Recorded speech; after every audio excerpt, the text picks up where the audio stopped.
How did the flush toilet kill millions of Europeans when it was first invented? In 1594, a duke named John Harrington invented the first flush toilet.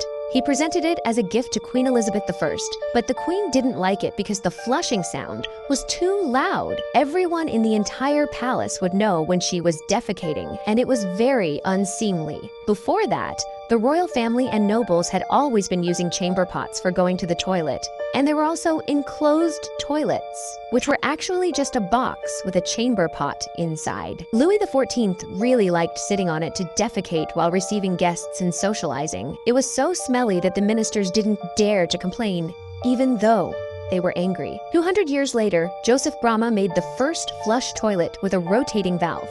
However, at that time, there were no sewers, and the toilets were directly connected to the River Thames. This made the whole of London stink terribly. In 1831, people on the European continent started dying one after another because cholera arrived. It claimed the lives of millions of people. British thought that it was caused by the stench in the air. In 1848, they enacted the Public Health Act, requiring every household to install a toilet. This led to the accelerated pollution of the rivers, and cholera continued to run rampant.